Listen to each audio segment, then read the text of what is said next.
There's almost this gravitational pull for all sorts of reasons for products and services to get worse. You have to fight against that. You got to fight really hard. If you don't, you can wake up one morning and realize, where did everybody go? Why is it that there are 160 billion rides a year in private cars, but rideshare is only doing maybe 3 billion between us and our competitor? What's up with that? And the answer is because the service just isn't good enough. And so we want to make it better. That's David Risher, CEO of rideshare service Lyft. David's been making a series of aggressive moves to reposition Lyft against what he calls the other guys, which of course means Uber. Since taking the reins 2 years ago, David's been pushing Lyft to move faster, and in just the past few weeks has rolled out new programs and Lyft's biggest international acquisition ever. The rideshare industry is grappling with how to integrate self-driving cars, keep its human drivers from protesting, and address customer concerns about pricing and trust. David's strategy includes attacking what he's publicly called inshitification, plus lessons he's learned from Jeff Bezos and more. So let's get to it. I'm Bob Safian, and this is Rapid Response.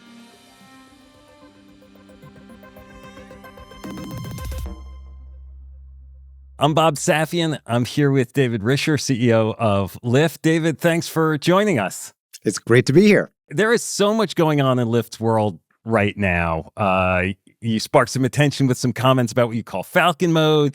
Lyft announced a big acquisition in Europe, also that you would add taxis to the platform. Lots of ground to cover.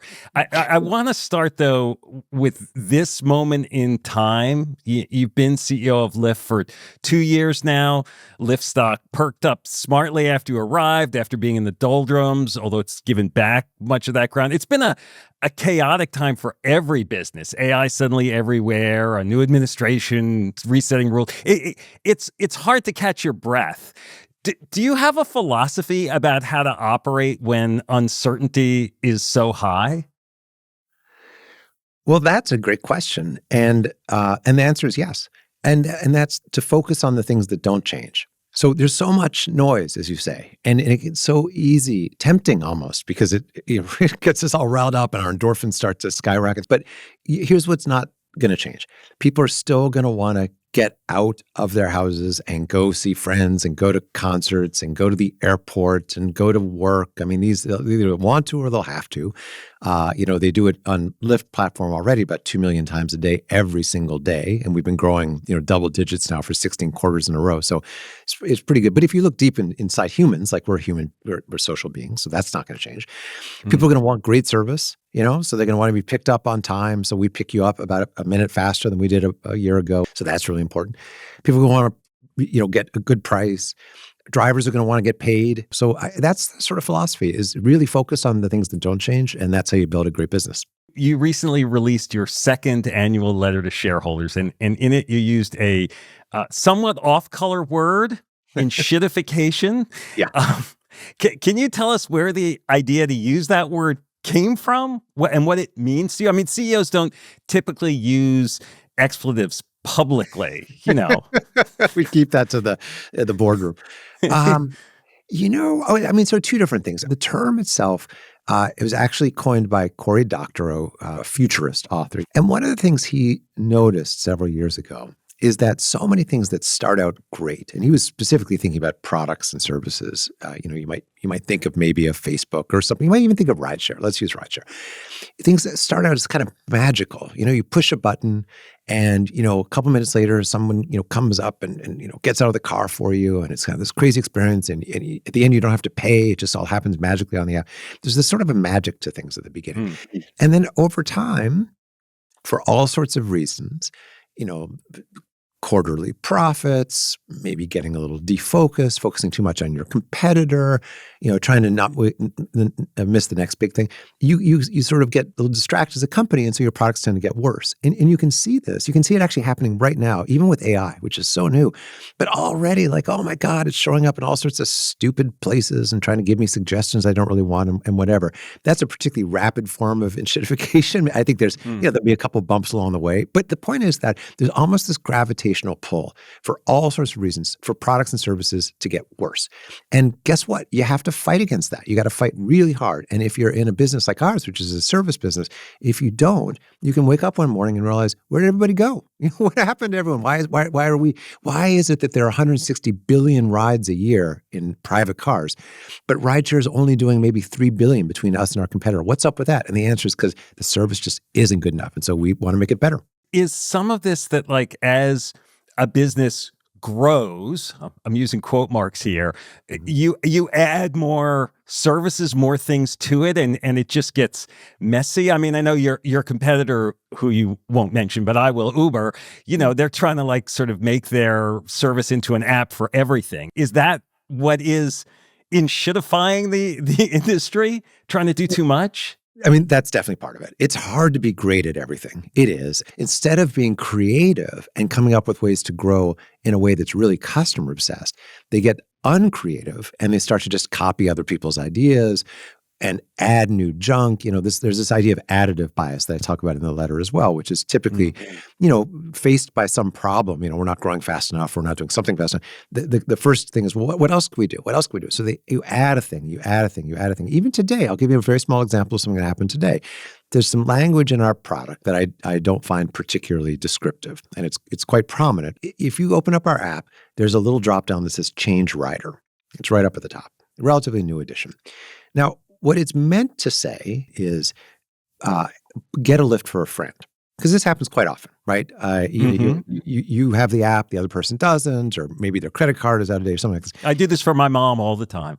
Well, there we go. Okay, so you know exactly. We can talk about Silver too, because maybe you need to be on the Silver program. We'll talk about that in a second. But for some reason, I'm not 100% sure why, we decided that Change Rider was the right way to say it. If you're like me, you think, well, Change Rider sounds a little mysterious, but get a Lyft for a friend sounds very specific. So I've suggested that language or something similar.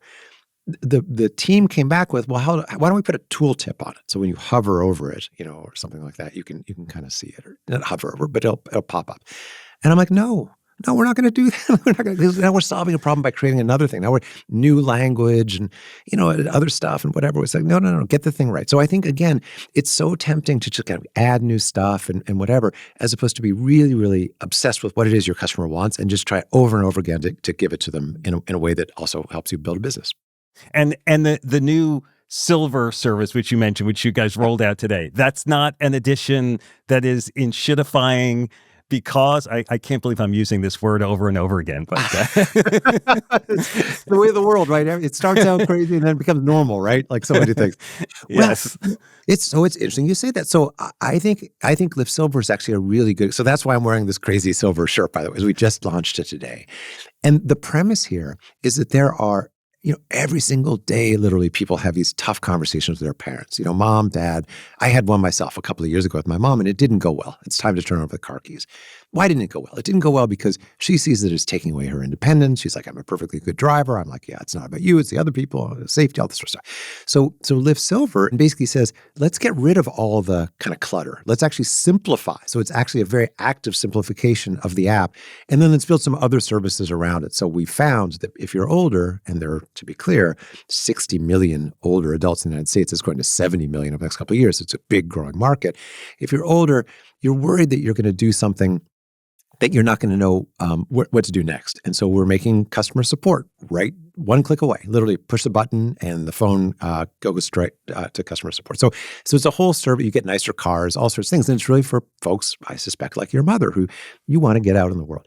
Now, is it inshittification? I think it's the opposite. I think it's a very specifically designed product for a very specific demographic that's growing and has very clearly identified needs. And funnily enough, it actually, if anything, is a simplification rather than kind of additive. This letter you wrote also includes this phrase, falcon mode, which has also sparked a bunch of interest. So I wanted to ask you to explain, what is falcon mode? So falcons fly, thousands of feet in the air. But of course, they can't stay up there always because they got to eat. So falcons have adapted to become extremely perceptive at seeing very small things on the ground and then being able to dive down very, very quickly, grab the mouse or whatever it is, and then go back up to cruising altitude. So I use that kind of figurative language to help my team actually understand sort of my job. which is to try to stay up at the high level, right? I mean, a CEO doesn't, hopefully need to be in the details every single day.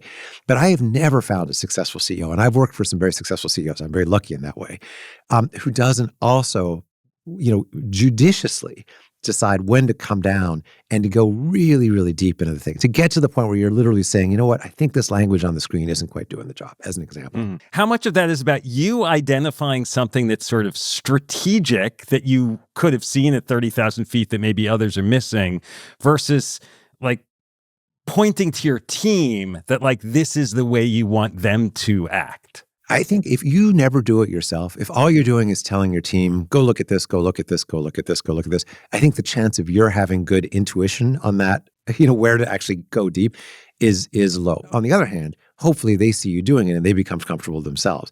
And again, I want to make a distinction. You haven't mentioned the word micromanagement, but that's a word that sometimes people say, well, doesn't that sound like micromanagement? And for me, the distinction I make is I try, again, sometimes unsuccessfully, to be clear, but I try not to use it as a way to propose answers. Of course, sometimes I do. I'm a human being. I have ideas.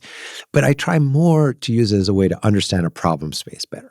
So you can understand a story I tell in the letter is you can understand the issue of surge pricing at sort of a generic level. People don't like prices that are unpredictable. And that gives you a certain amount of insight. But when I drove and I picked up a woman named Anne, and she said, sometimes the price is 20, sometimes it's 30, sometimes it's 40. When it's 20, I take a Lyft. When it's 40, I drive myself, but I'm really annoyed. I get up at 6 a.m. to check the price every single morning. You have these conversations and you get so much more empathy and understanding for the contours of that problem and why it matters so much at individual level. And then you can go back to your team and say, you know what, guys, I know we've been talking about trying to get rid of surge pricing, or at least some of it for a while. Let me give you some examples that I've kind of picked up by going deep that maybe help us understand both why this is a big problem for people and maybe understand, as I say, the contours of the space a little bit better as a result. And so this is why you get on the road and you drive a Lyft every 6 weeks for a day. So you're close to both the experience of both sides of your marketplace, the driver and the rider. It's exactly it. And it's so interesting. I actually took my first drive, I think it was a week before I joined even. So it's been a little bit over 2 years now. And at first, what I really thought it was going to be is really understanding the driver app and the driver experience. And I learned a lot. But what it's really taught me is how the rider experiences the ride. And it's so different to look at the data versus talk to the riders and ask them, why did you choose Lyft today versus the other guys? What are some of the perceptions you have? And, sometimes people talk about a credit card deal we have with Chase Sapphire Reserve. And sometimes people talk about a bad experience they had on the other guys. Sometimes they'll talk about how they think they like our values better, or they like Women Plus Connect, which is a service we have. So you get a sense of both sides of the marketplace, and it's quite efficient. I mean, it's only, 2 or 3 hours, and gosh, you can learn a lot in 2 or 3 hours if you really, really focus on it. Lyft, you mentioned the other guys. I mean, you have more riders than ever, you have more drivers than ever, but you're still far behind Uber, which has like 75% of the market or something. I mean, we've heard a lot about the streaming wars in TV, and there's arguably a ride-sharing war going on. Do you have to beat Uber to like become like Netflix in streaming? Or is it just about staying competitive? Like, you don't have to be Netflix if you can be, BritBox, and, that's you and that's okay. Mm-hmm.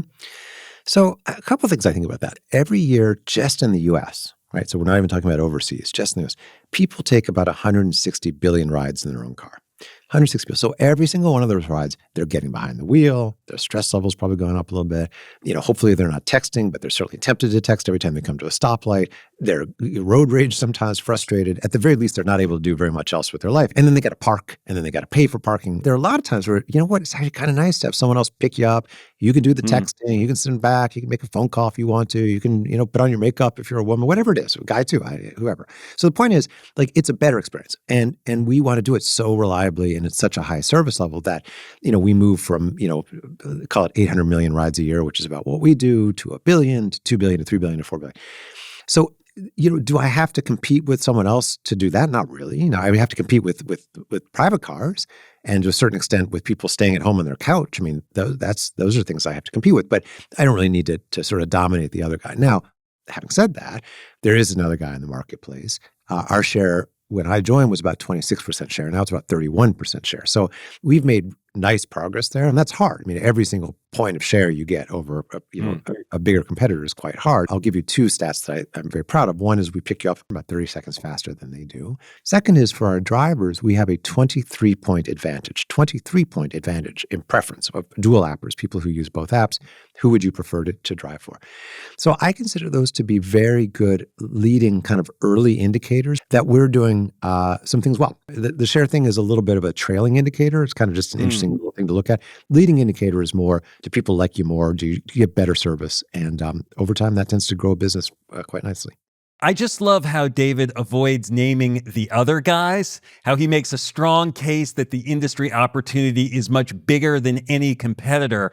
And then he delivers some savage data on how he's gaining ground. Now we talk about the future of self-driving cars, the lessons he learned from Jeff Bezos, and more. Let's get back to it.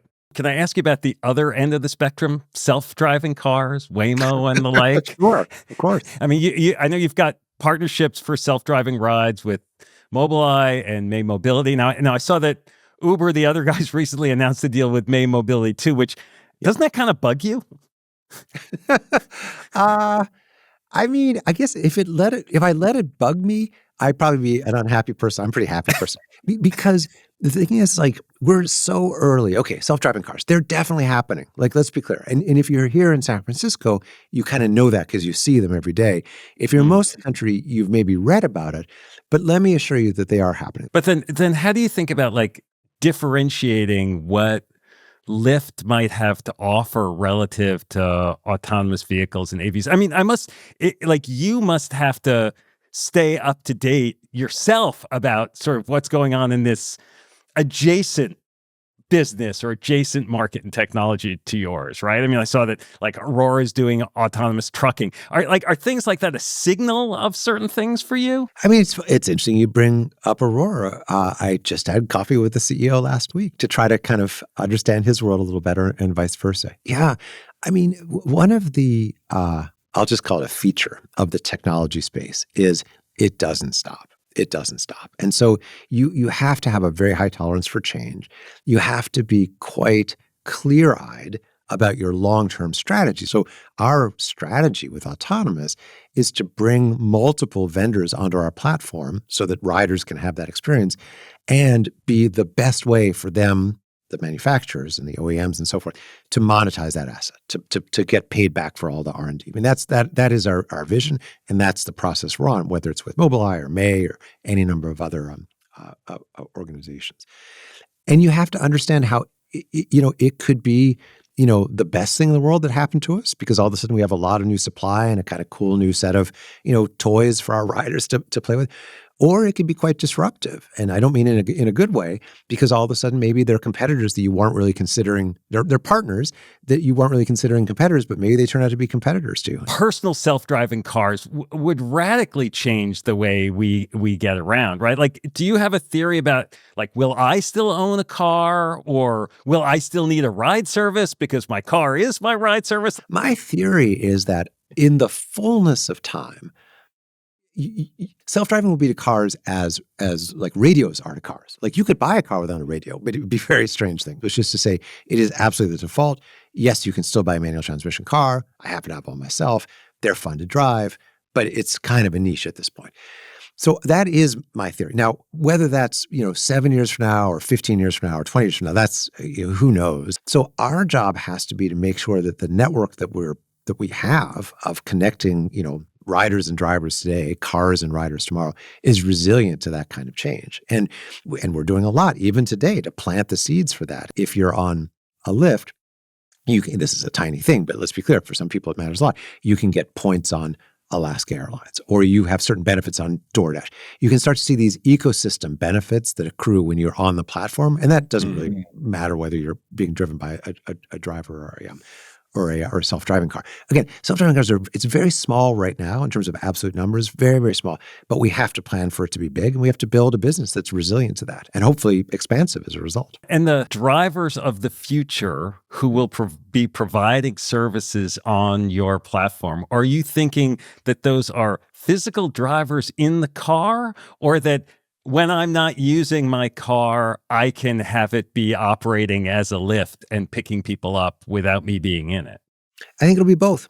I really do. There will not be enough self-driving cars in even the next 5 years, 5 to 7 years, whatever, for it to be enough to manage all the demand. Remember, we're talking about billions of rides a year. When the concert lets out, when the Giants finish, when whatever it is, you just say, when it's raining and no one wants to, drive themselves and everyone's got to get somewhere and all that. And by the way, humans are very good at certain things. They're very good at helping you with your luggage. They're probably going to be better at helping your mom than a robot will anytime soon. And then also in the rural areas where there's just not enough density to make sense for a lot of self-driving cars because they're expensive, assets. So anyway, humans are absolutely in this equation for a long, long time. So today, if you're a driver, you're effectively trading two things for money. You're trading your time and you're trading your car's use, right? So today you put yourself in the driver's seat and you go drive somewhere around. Tomorrow, it is quite possible that you could buy a car and put it on the network, but not have it take your time. Now, you'll still have to clean it. You'll still have to maintain it. You'll still have to do some things. That's not, nothing comes for free. But I think that's also a very, very reasonable scenario. But again, now we're talking years out. But it's why, we partner with companies like Mobileye. Mobileye is in the business of putting tech not just in one or two models, but in hundreds of models of cars. I know you spent more than a dozen years running a nonprofit, World Reader, before taking on this CEO role. And you worked previously at Microsoft and at Amazon, but that was like 20-some years ago. Mm-hmm. Working in the for-profit world, now that you're back, like, has it changed? Like, compared to then, is working in nonprofits, did that open your eyes to sort of new ways to approach strategy and leadership, calmness? I don't know. Or are you tapping, how much are you tapping into those Microsoft, Amazon days? Like, how does that mix come together? I mean, this is, I do think about this a little bit because I have had this kind of unusual career. So I was at Microsoft in the 90s. Microsoft in the 90s was animated by a competitive, almost animal spirit. And I think that reflected Bill Gates at the time. He's quite a competitive person, famously so. And he recognized the market dynamics of packaged software that if you there's sort of no number two. You get to be Excel and then kind of everybody else. You get to be Word and then kind of everybody else. So you kind of sort of how that market tends to go. So I learned a lot through that. At Amazon, which I was it was crazy. I was the 37th employee at Amazon. So very, very early there when it was a tiny, just online bookstore. But my job was to build the music store and the toy store and the video store and kind of run the whole front end of the company. There, I really learned from Jeff, who I worked for directly for many years, the value of customer obsession. And now it's a little bit of a trite phrase, but at the time, it really is quite revolutionary, the idea that you're going to organize all of your decision-making around your customer, because if you don't, everything's just one click away on the internet. He saw that early on. So you can lose your customers in a second if you don't continue with that. And then World Reader, which is a nonprofit I started to get kids reading, using digital technology, by the way, because obviously I've been in the tech world for a long time. We got to 20 million, it's still around. On the board, it's actually 22 million kids reading on the platform, originally Kindles, now on cell phones. We did all these crazy partnerships with publishers all over the world. Really, really interesting work. But I think what I probably most learned from it is this notion that if you lead with a sense of purpose, you can do, the sky's the limit. When you mention purpose, I'm curious because early on, when I would talk to the founders of both Uber and Lyft, their purposes and sort of their founding motivations were quite different. Uber's was about like, oh, wouldn't it be great if I could be treated like one of those rich bankers and get picked up by a nice black car and not have to pull out my wallet, right? And for Logan Green and John Zimmer, it was more like, oh, we can take more cars off the road and we can improve, the way cities work and improve the environment. Very different ways to come to two businesses that end up being, remarkably similar. Yeah. When you think about the purpose of Lyft now, like, where does it sit in that historical context? So our purpose is to serve and connect. I think the through line is John and Logan started with, and they're still a member of our board. And I think part of the reason they reached out to me, interested in my applying for this job, is because they saw some of the same values, is around improving, making things better, right? They had a particular vision around the role of cars and cities and stuff. So as you expect, some's played out what you expect, some not so much. But the fundamental motivating thing was, can we make things better for the world? Can we make things better? And I would say the other guys had a sort of a different motivation, as you just pointed out. The way that I would like Lyft to make things better is that we know the research is unequivocal that the happiest, most satisfied, most engaged people are the ones that are interacting with other people and places. As technology takes on more and more of our lives, as I mentioned before, and screen time grabs you, more and more. So many forces. You mentioned Netflix before, the streaming wars. What a great company, but its job is to kind of get you in the home and kind of alone. That's not their purpose, but that's a side effect. We're sort of the physical corrective of that. Our business only works if you get out and connect with the world. And that's what we're here to do. So if we can do that and we can provide, millions of people, a way to make a living through driving on the platform and so forth, I think we've done some real good work in the world. Drivers who prefer Lyft, Mhm. I mean, is that about compensation? Is that about like longer term benefits? I mean, I know, we've seen some driver protests recently in Alexandria, Virginia, against Uber and Lyft Mhm. about sort of how to, make rideshare driving a more sustainable career or business. We just treat drivers better. I mean, we just do flat out. And I'll give you two very specific examples. About a year ago, a little over a year ago, we instituted something called a 70% earnings guarantee.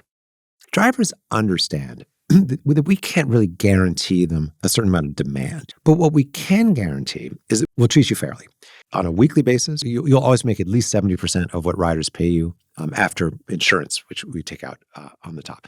To be clear, the average they make is 86%. How's that in dollars? These are rough averages, but you can actually find a whole white paper we wrote on our website. About $30 an hour that a driver's engaged gross, that means before expenses, about $20 an hour net. That means after gas and depreciation and repairs and cleaning and all these things.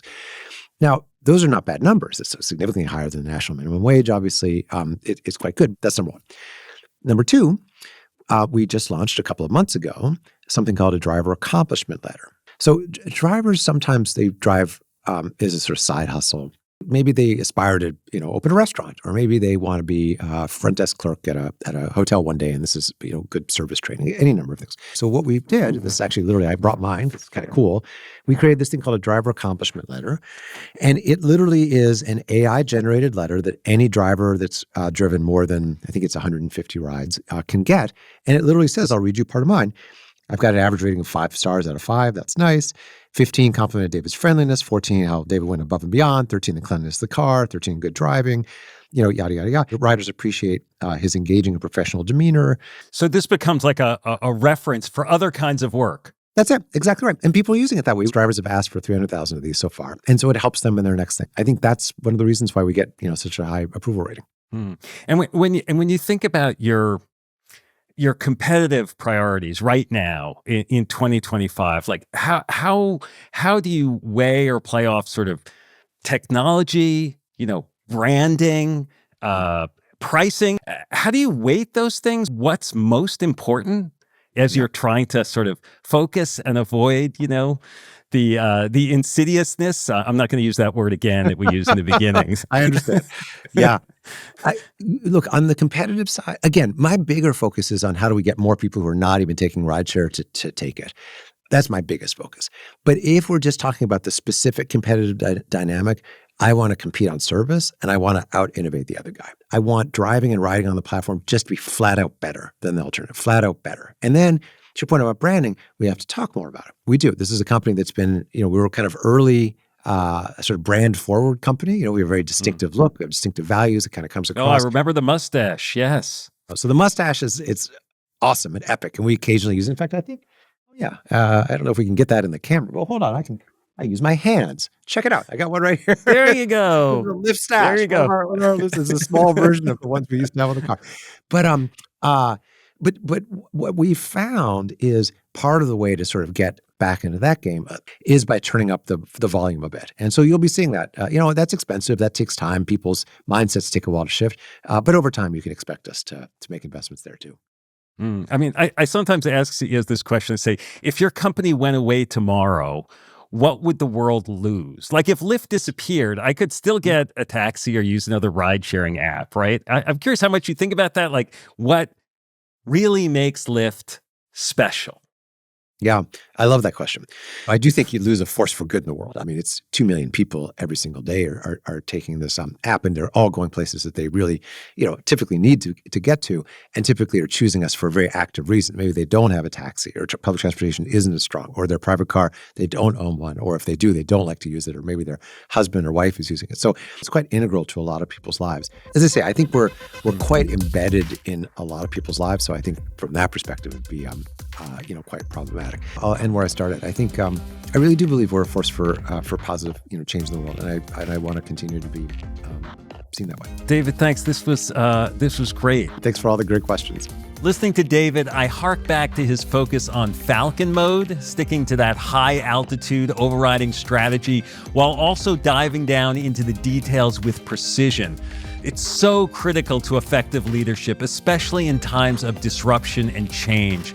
I'm also struck by David's calm and upbeat demeanor. He's not going to let himself get bent out of shape because Uber is bigger than Lyft. It's a reality, but it doesn't define his strategy. He's focused on creating his own trajectory, something former DuPont CEO Ellen Coleman emphasized in a conversation we had at a difficult moment for her business. Ellen, who now leads 3D printing firm Carbon, also memorably told me, "Don't play the hand you've been dealt, play the hand you want." That's just what David is doing with Lyft. I'm Bob Safian. Thanks for listening.